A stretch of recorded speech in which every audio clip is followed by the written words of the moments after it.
अब फॉर्मूला तो हो गया, लेकिन अब एग्जाम्पल से समझते हैं। For example, he plays football, ये हमारा एग्जाम्पल हो गया। अब इसमें ही क्या हो जाएगा, हमारा सब्जेक्ट, प्लेज क्या हो जाएगा, verb, and football is our object. अब जो मैंने ये फॉर्मूले में विथ एस और ई एस लिखा है, इसका मतलब क्या होगा? विथ एस और ई एस का मतलब ये होता है कि अगर हमारा जो सब्जेक्ट होता है अगर वो सिंगुलर है तो वर्ब में हमारा एस और ई एस ऐड होगा।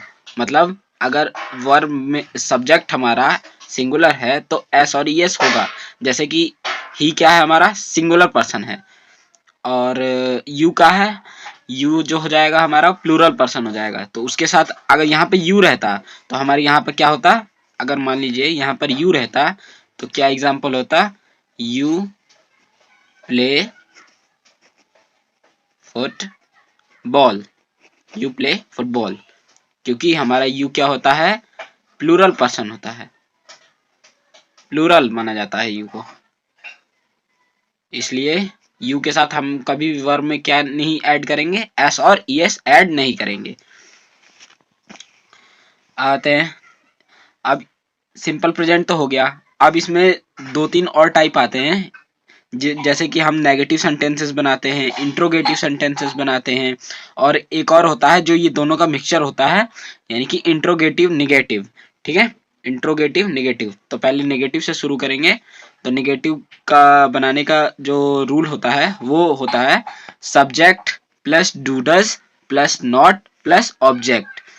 अब ये डू डज कैसे आया, तो इसको हम क्या कहते हैं सिंपल प्रेजेंट में, तो हम डू डज को हेल्पिंग वर्ब कहेंगे, जो एक सेंटेंस में हमें बताए कि हमारा जो ये सब्जेक्ट है, यानी कि जो हमारा पर्सन दे रखा है वो सिंगुलर है या प्लूरल है। हम इससे भी पहचान कर सकते हैं, इससे भी हम जान सकते हैं कि हमारा जो सब्जेक्ट होगा वो सिंगुलर होगा कि प्लूरल होगा। तो डज को हम क्या बोलेंगे, हेल्पिंग वर्ब। तो एक एग्जांपल लेते हुए यहाँ पे समझा हमने, he does not play football, ये कौन सा हमने सेंटेंस फॉर्मेशन किया है, नेगेटिव। तो he does not play football, तो इसमें हमारा डज किस तरह हेल्प कर रहा है, हेल्पिंग वर्ब की तरह। तो यहाँ पर हो गया ही। और एक बात और, हम सिंपल प्रेजेंट टेंस में बनाते समय सिंगुलर के साथ एस और ई एस तो हम यूज करेंगे, लेकिन नेगेटिव सेंटेंसेस जब हम बनाएंगे तो एस और ई एस नहीं लगेगा, चाहे नेगेटिव बनाए चाहे इंट्रोगेटिव बनाए, उस समय हमारा एस और ई एस टेंस में नहीं लगेगा सेंटेंस फॉर्मेशन के टाइम। ठीक है, जैसे कि हमने यहाँ पे बनाया he does not play football, लेकिन आप बोलोगे कि यहाँ पे तो ही है तो प्ले में एस लगना चाहिए, तो यहाँ पर नहीं होगा, क्योंकि क्यों क्यों नहीं होगा, क्योंकि यहाँ पर नॉट लगा हुआ है, डज नॉट लगा हुआ है। जैसे यहाँ पे मैंने नीचे लिखा हुआ है, सिंपल में अगर लिखें तो ही प्लेस फुटबॉल होगा, लेकिन यहाँ पर क्या दे रखा है, he does not play football. क्यों नहीं हुआ, क्योंकि ये नेगेटिव सेंटेंसेस है। अगर इंट्रोगेटिव भी रहता तब भी हमारा एस और एस नहीं होता है, बस एस और एस कब ऐड होते हैं, जब वो सिंपल सेंटेंस दे रखा हो तब। यहाँ पर लिखा भी है मैंने, in negative we do not use s और एस विथ वर्ब। ठीक है, अब अगले वाले टाइप पे आते हैं, इंट्रोगेटिव। इंट्रोगेटिव का फॉर्मूला क्या होता है, रूल क्या होता है बनाने का, डू डज, जो हमारा हेल्पिंग वर्ब होता है नेगेटिव में, जो नेगेटिव में हमारा हेल्पिंग वर्ब होता है वो किसकी जगह पे आ जाता है, सब्जेक्ट की जगह पे आ जाता है, और सब्जेक्ट किसकी जगह पे चला जाएगा, डू डज के पास, यानी कि हेल्पिंग वर्ब की जगह पे। उसी तरह यहाँ पे इसलिए हमने ये लिखा है, इंट्रोगेटिव बनाते समय हमेशा जो हेल्पिंग वर्ब होती है वो हमेशा किसकी जगह पे आ जाती है, सब्जेक्ट की जगह पे। तो पहले क्या आएगा, डू डज, क्योंकि सिंपल प्रेजेंट टेंस का हेल्पिंग वर्ब क्या माना जाता है, डू और does, plus subject plus verb plus object.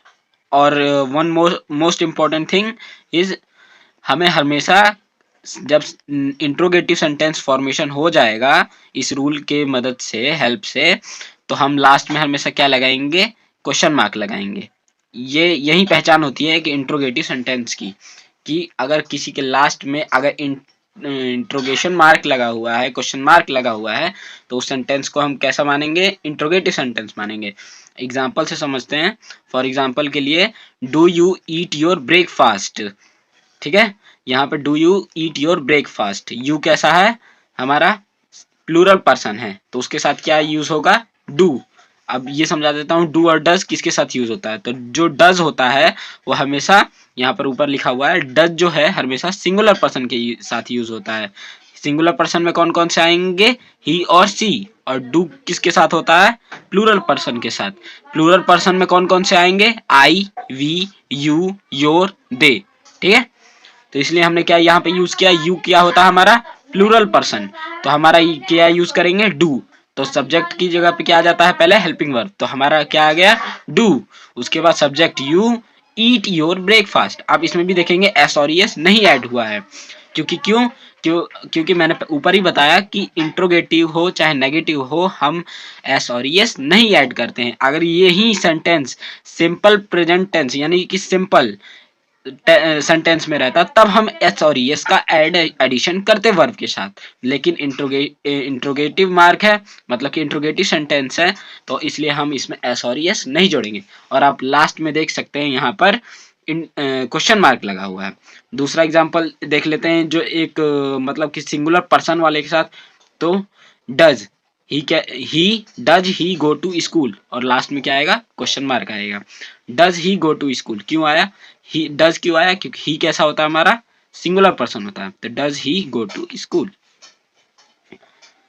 अब इंट्रोगेटिव नेगेटिव सेंटेंसेस, मैंने बोला ना ऊपर कि एक नेगेटिव सेंटेंस होता है, एक इंट्रोगेटिव सेंटेंस होता है, और एक क्या होता है, इन दोनों को मिला के होता है, यानी कि उन दोनों का मिक्सचर होता है। तो इसका रूल क्या होता है, पहले आएगा do does plus subject plus not plus verb plus object. ठीक है, पहले इंट्रोगेटिव आ रहा है तो इससे हम याद रखेंगे, पहले इंट्रोगेटिव का रूल फॉलो होगा, तो डू डज पहले आ जाएगा, इसको क्या बोलेंगे, हेल्पिंग वर्ब पहले आ जाएगा, किसके प्लेस पर, सब्जेक्ट के प्लेस पर। सब्जेक्ट किसके प्लेस पे जाएगा, दूसरे नंबर पे सब्जेक्ट। अब नेगेटिव है, नेगेटिव भी है इसके साथ, तो हम क्या ऐड करेंगे, सब्जेक्ट के बाद नॉट, उसके बाद हम वर्ब ऐड करेंगे, वर्ब, उसके बाद हमारा क्या आएगा, ऑब्जेक्ट। ठीक है, एग्जाम्पल से समझते हैं। Do you not play the cricket match, do you not play the cricket match. And last में हमेशा हम क्वेश्चन मार्क यूज करेंगे, यहाँ पे भी लगा देता हूँ, हमेशा क्या यूज करेंगे, क्वेश्चन मार्क यूज करेंगे। तो डू क्यों लगा, क्योंकि हमारा ये प्लूरल पर्सन है। नॉट हम रूल से लगा दिया, प्ले द क्रिकेट मैच, इसमें भी हम एस और एस का यूज नहीं करेंगे। तो ऐसे हमारा सिंपल प्रेजेंट टेंस खत्म होता है। अब सेकंड टाइप आता है प्रेजेंट कंटिन्यूअस टेंस। तो प्रेजेंट कंटिन्यूअस टेंस की हिंदी में पहचान होती है, जिस वाक्य के अंत में, अगर मैं हिंदी में बताऊं तो इसको ऐसे बोला जाता है कि जिस वाक्य के अंत में रहा है, रही है या फिर रहे हैं आता है, तो उसे हम कौन सा टेंस बोलते हैं, प्रेजेंट कंटिन्यूअस टेंस बोलते हैं। ठीक है, और इंग्लिश में हम पहचानने के लिए मैं आगे बताऊंगा कि कैसे पहचानेंगे हम इंग्लिश में प्रेजेंट कंटिन्यूअस टेंस को। तो उसका रूल क्या होता है, पहले सिंपल प्रेजेंट कंटिन्यूअस टेंस देखते हैं। सिंपल सेंटेंस के फॉर्मेशन का रूल देखते हैं। सब्जेक्ट पहले क्या आएगा, सब्जेक्ट, हमारा सब्जेक्ट आ गया। उसके बाद सेकंड नंबर पे क्या यूज होंगे, इज, एम, आर। जैसे कि हमने यहाँ पर नेगेटिव सेंटेंसेस में सिंपल प्रेजेंट टेंस का हमारा हेल्पिंग वर्ब क्या होता है, डू डज होता है। उसी तरह प्रेजेंट कंटिन्यूअस टेंस का हेल्पिंग वर्ब क्या होंगे, हेल्पिंग वर्ब क्या होंगे, इज, एम एंड आर होंगे। ठीक है, उसके बाद हमारा क्या यूज होगा, verb, verb with ING form. आपने वर्ब की चार फॉर्म पढ़ी हैं, first form, second form, third form, और जो फोर्थ फॉर्म होती है उसमें हम आईएनजी यूज करते हैं। ठीक है, तो हमारा क्या होगा, यहाँ पे verb with ING form use होगा प्लस ऑब्जेक्ट। और यही पहचान होती है प्रेजेंट कंटिन्यूअस टेंस की। इन दोनों को मिला, अगर इज, एम, आर दिया हो सेंटेंस में और वर्ब में आईएनजी जुड़ा हो तो हम उसे क्या कहेंगे, प्रेजेंट कंटिन्यूअस टेंस कहेंगे। ये हमारी किसकी पहचान होती है, इन इंग्लिश में, इंग्लिश में पहचान होती है हमारी किस टेंस की, प्रेजेंट कंटिन्यूअस टेंस की। तो इज, एम, आर को क्या बोलेंगे हम, हेल्पिंग वर्ब बोलेंगे। अब देखते हैं इज किसके साथ यूज होता है, एम किसके साथ यूज होता है और आर किसके साथ यूज होता है। तो जो इज होता है वो हमेशा हमारा सिंगुलर पर्सन के साथ यूज होता है, और जो आर होता है वो प्लूरल पर्सन के साथ, और एम जो है वो सिर्फ और सिर्फ आई के साथ यूज होता है। वो किसी भी टेंस में आ जाए, एम अगर कहीं भी रहे तो उसके साथ सिर्फ क्या यूज होगा, आई ही यूज होगा, उसके अलावा कुछ नहीं यूज हो सकता है। तो इज क्यों सिंगुलर पर्सन के साथ हुआ, कौन कौन आ जाएंगे सिंगुलर पर्सन में, ही एंड सी आ जाएंगे। और आर में यानी कि प्लूरल पर्सन में कौन से आ जाएंगे, ही और सी को छोड़ के जितने भी बचे वो सारे पर्सन आर के साथ यूज होंगे। एग्जाम्पल के से हेल्प से देखते हैं, subject plus helping verb plus verb with ING plus object. Example के लिए, he is going to market,